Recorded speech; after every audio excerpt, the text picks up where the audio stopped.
तज़किरा दज्जाल का भरा हुआ है। बाब बादे मुहद्दिसीन ने बहुत एहतिमाम से हुजूर पाक सल्लल्लाहु अलैहि वसल्लम की बेशुमार अहादीस का जिक्र किया गया है और कुरान मजीद से फितने दज्जाल का ऐसा जोड़ अल्लाह के रसूल ने खुद कायम किया है, खुद बताया है। नहायत सही सनद के साथ आने वाली अहादीस में, जिसमें आपने इरशाद फरमाया है कि सूरह कहफ की इब्तिदाई या आखिरी 10 आयात, बाज़ रिवायात में इब्तिदाई है, बाज़ में आखिरी है, बाद में इजमाली तौर पर सूरह कहफ का तज़किरा है कि जो वो पढ़ेगा हर जुमे के दिन उसको अल्लाह फितने दज्जाल से महफूज रखेगा। बाज़ अहादीस में ये भी आया है कि एक जुमे से अगले जुमे तक उसको एक नूर अता होगा, एक अजीब फहम व फरासत, एक रोशनी अता होगी, उसके दिल की आंख खुल जाएगी। हम आम फहम जुबान में अगर कहना चाहें तो शायद कह सकते हैं, इनसाइट उसको मिलेगी। और जिसकी दिल की आंख खुल जाती है वो हकायत को वही समझ पाता है। जो शय की हकीकत को न जाने वो नजर ही क्या, जो शय की हकीकत को न जाने वो नजर ही क्या। चुनांचे सही मुस्लिम हदीस नंबर 4321 4321, सुनन अबी दाऊद बाब खुरूज दज्जाल हदीस नंबर 809,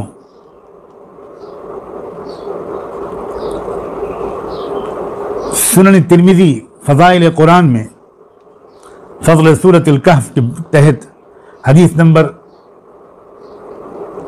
2885, सुनन नसई अमलुल यौम वल लैला 950 और 951, मुस्नद अहमद, इन तमाम हदीस की किताबों में वो हदीस दर्ज है जिसका मैंने अभी मुख्तसरन तज़किरा किया, जिसमें 10 आयतें सूरह कहफ की अगर कोई शख्स हर जुमे को तिलावत करेगा तो फितने दज्जाल से उसकी हिफाजत होगी। सैयदना अबू सईद खुदरी, सैयदना अबू दरदा रज़ियल्लाहु अन्हु, सैयदना अब्दुल्लाह इब्न उमर, सैयदना अब्दुल्लाह इब्न अब्बास, ये हज़रात सहाबा रावी हैं आमतौर पर इन अहादीस के।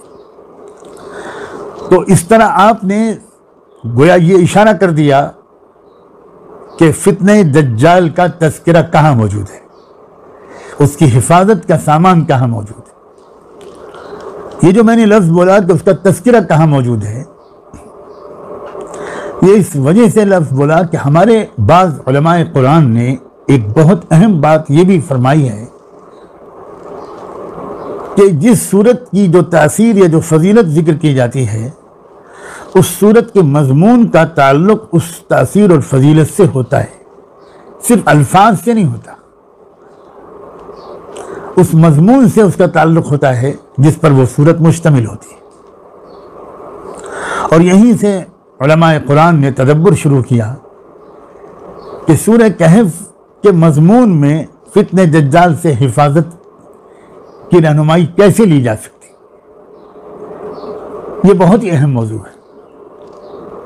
आज मैं आपके से तमहीदी गुफ्तगू कर रहा हूं। एक तो मैंने ये बात अर्ज की कि फितने दज्जाल इंसानी तारीख का सबसे बड़ा फितना है, सख्त इम्तिहान है। इस इम्तिहान में कामयाब होने वालों की तादाद बहुत कम होगी, नाकाम हो जाने और फंस जाने वालों की तादाद बहुत ज़्यादा होगी, बहुत ज़्यादा होगी।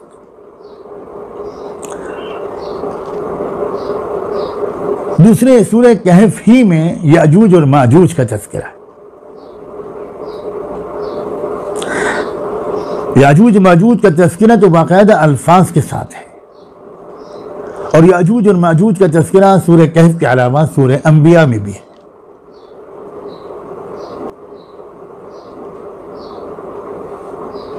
और याजूज और माजूज के बारे में अल्लाह के रसूल सल्लल्लाहु अलैहि वसल्लम के बहुत से अहम इरशादात भी हैं।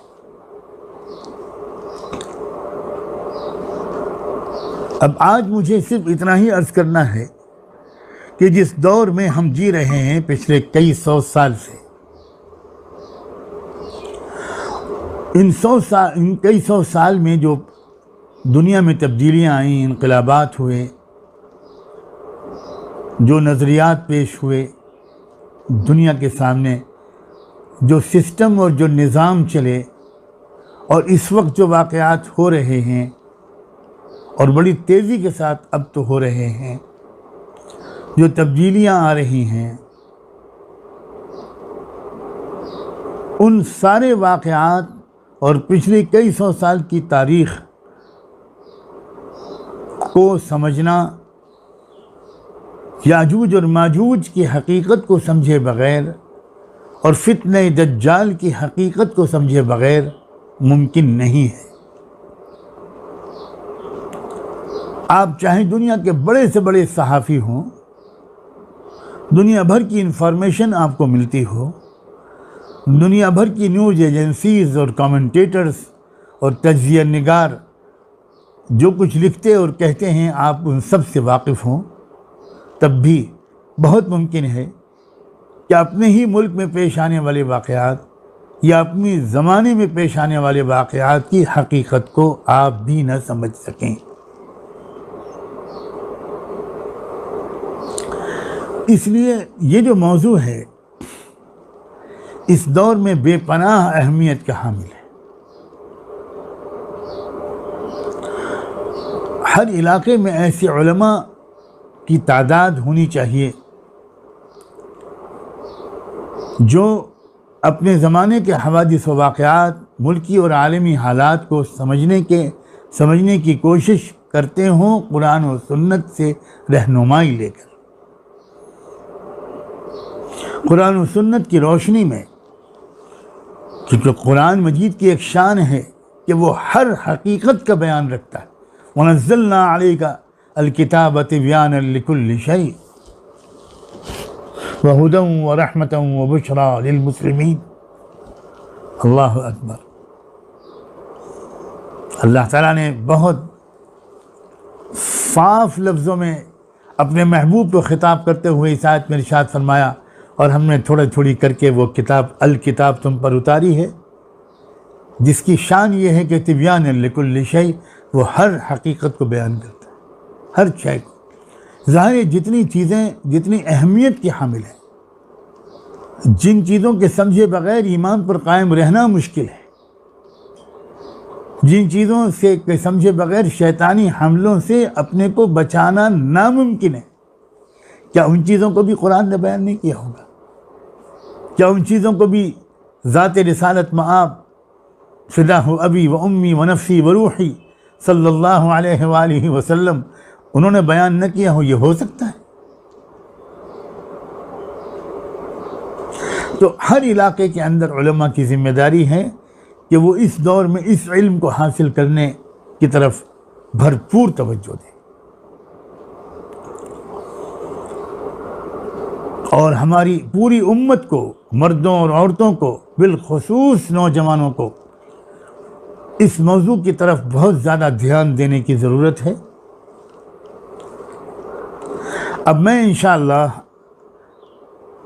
अल्लाह मेरे लिए आसान फरमाए, मैं बहुत ही मामूली तालिब इल्म हूँ, वल्लाहिल अज़ीम बहुत महदूद इल्म है मेरा, फिर भी मैं जसारत कर रहा हूँ मजबूरन, ज़रूरत के तहत, कि इंशाअल्लाह फितने दज्जाल की तशरीह और याजूज और माजूज की तशरीह आइंदा आने वाले दिनों में करने की कोशिश करूँगा। और उसका ज़रिया ये होगा कि मैं कोशिश ये करूँगा कि सूरह कहफ का एक मुज़ाकरा आपके सामने पेश करूँ। तो उस ज़िम्न में फितने दज्जाल की तशरीह भी होती चली जाएगी, और सूरह कहफ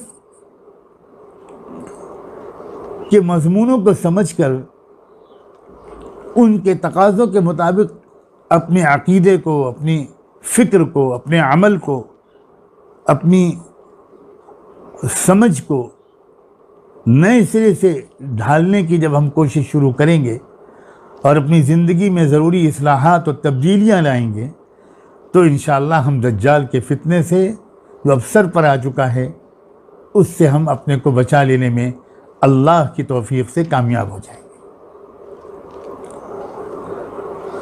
आज की मजलिस इंशाअल्लाह इसी पर हम मुकम्मल करते हैं। कल से सूरह कहफ का मुज़ाकरा अल्लाह की तौफीक से शुरू होगा। अल्लाह करे कि वो तमाम ज़रूरी बातें जो फितने दज्जाल को समझने और उससे हिफाजत के मकसद से हमारे सामने आना जिनका ज़रूरी है, वो सारी बातें सही नीयत के साथ मैं आपके सामने रख सकूं और वो एक उनका गहरा नक्श हमारे दिलो दिमाग पर सब्त हो जाए और हम हालात को और गिरदोपेश में होने वाले वाक़यात को खुदाबंदी और नबवी रहनुमाई की रोशनी में समझने की आदत डाल लें। वमा तौफ़ीक़ी इल्ला बिल्लाह व आखिरु दावाना अनिल हम्दुलिल्लाहि रब्बिल आलमीन।